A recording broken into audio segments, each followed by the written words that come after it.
ఒకరు పిల్లల భవిష్యత్తును తీర్చిదిద్దే టీచర్, మరొకరు ప్రజల భద్రతను కాపాడే కానిస్టేబుళ్లు. ఉన్నత ఉద్యోగాల్లో ఉంటూనే రీల్స్ మోజులో పడిపోతున్నారు. మరో 10 మందికి ఆదర్శంగా నిలవవలసిన ఉద్యోగులే తప్పటడుగులు వేస్తున్నారు. లైకులు, వ్యూల కోసం ఉద్యోగాలనే ఫనంగా పెడుతున్నారు. ప్రభుత్వ నిబంధనలకు వ్యతిరేకంగా కార్యాలయాల్లోనే రీల్స్ చేస్తూ వివాదాస్పదమవుతున్నారు. ఉపాధ్యాయ వృత్తి ఎంతో పవిత్రమైనది. భావి భారత పౌరులను తీర్చిదిద్దవలసిన బాధ్యత వారిపై ఉంటుంది. ఇలా రీల్స్ చేయడమే ఈమెకు శాపమైంది. చివరకు ప్రభుత్వ ఉద్యోగం నుంచి సస్పెండ్ అయింది. ఏ అందం, అభినయంతో సోషల్ మీడియాలో ఆకట్టుకుందో అదే ఇప్పుడు ఈవిడ ఉద్యోగానికి ఎసరు పెట్టింది.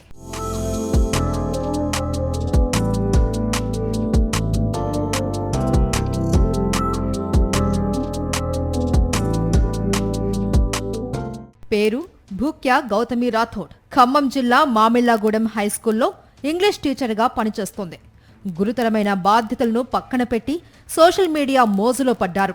తరగతి గదిలో విద్యార్థులకు ఇంగ్లీష్ పాఠాలు నేర్పించవలసిన ఆమె ఇన్స్టాగ్రామ్లో రీల్స్ మొదలుపెట్టారు. గౌతమి కేవలం వ్యక్తిగత రీల్స్కే పరిమితం కాలేదు. ప్రభుత్వ నిబంధనలకు విరుద్ధంగా వ్యవహరిస్తూ తన సోషల్ మీడియా ఫాలోయింగ్ను ఉపయోగించుకొని ప్రైవేటు విద్యా సంస్థలు, వివిధ వ్యాపార సంస్థలకు సంబంధించిన ప్రమోషన్స్ చేయడం ప్రారంభించారు. ప్రభుత్వ ఉద్యోగంలో ఉంటూ లాభాపేక్షతో ప్రైవేటు సంస్థల ప్రకటనలో నటించడం సర్వీస్ రూల్స్ కు విరుద్ధం. స్కూల్ పనివేళల్లో కూడా ఆమె పాఠాలపై దృష్టి పెట్టకుండా ఫోన్లోనే గడుపుతున్నారనే ఫిర్యాదులు విద్యార్థుల తల్లిదండ్రుల నుంచి వెల్లువెత్తాయి. దీనిపై గతంలోనే ఉన్నతాధికారులు ఆమెను పిలిచి హెచ్చరించినప్పటికీ ఆమె తీరులో ఎలాంటి మార్పు రాలేదు.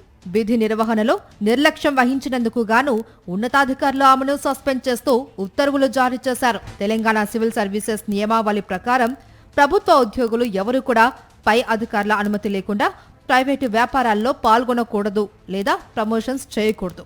ముఖ్యంగా పాఠశాల వేళల్లో మొబైల్ ఫోన్ వినియోగంపై విద్యాశాఖ ఇప్పటికే ఆంక్షలు విధించింది. గౌతమి ఆమె వృత్తిని కేవలం రీల్స్ కోసం ఒక వేదికగా వాడుకోవడంపై విద్యాశాఖ సీరియస్ అయింది. ఈ మేరకు ఆమెను సస్పెండ్ చేస్తూ ఉత్తర్వులు జారీ చేసింది. ఈ ఉదంతం సోషల్ మీడియాలో వైరల్ కావడంతో నెటిజన్లు రకరకాలుగా స్పందిస్తున్నారు. సస్పెన్షన్ తర్వాతైనా బుద్ధిగా పాఠాలు చెప్పండి అని కొందరు సూచిస్తుంటే, అంతగా రీల్స్ చెయ్యాలని ఉంటే ఉద్యోగం మానేసి పూర్తిస్థాయి ఇన్ఫ్లుయెన్సర్గా మారిపోవచ్చు కదా, నిరుద్యోగులకు ఆ అవకాశం వస్తుంది అని మరికొందరు ఘాటుగా విమర్శిస్తున్నారు. రీల్స్ మోజులో పడి సస్పెండ్కు గురైన ఉపాధ్యాయురాలు గౌతమి చివరకు తాను చేసిన తప్పును తెలుసుకుంది. తెలియకుండానే తప్పు చేశాను అని కన్నీటి పర్యంతమైంది. తనకు తెలియకనే రీల్స్ చేశాను అని కంటతడి పెట్టుకుంది.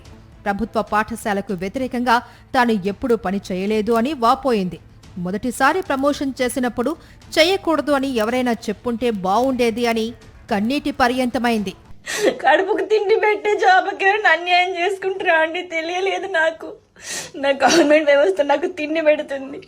ఈ గవర్నమెంట్ వ్యవస్థ అన్యాయం చేయాలని నేను ఎప్పుడూ కోరుకోలేదండి. ఉపాధ్యాయురాలు గౌతమి తీరు అలా ఉంటే పలువురు పోలీసులు సైతం రీల్స్ మాయలో పడిపోతున్నారు. ఖాకీ యూనిఫామ్ అంటే క్రమశిక్షణ, ఖాకీ అంటే బాధ్యత. కానీ ఉమ్మడి నల్గొండ జిల్లాలో పలువురు కానిస్టేబుళ్లు ఆ అర్థాలే మార్చేస్తున్నారు. డ్యూటీలో ఉండవలసిన సమయంలో యూట్యూబ్ షార్ట్స్, ఇన్స్టాగ్రామ్ రీల్స్ చేస్తూ సోషల్ మీడియాలో స్టార్ అవ్వాలి అనే ప్రయత్నాలలో కొందరు కానిస్టేబుల్స్ నిమగ్నమవుతున్నారు.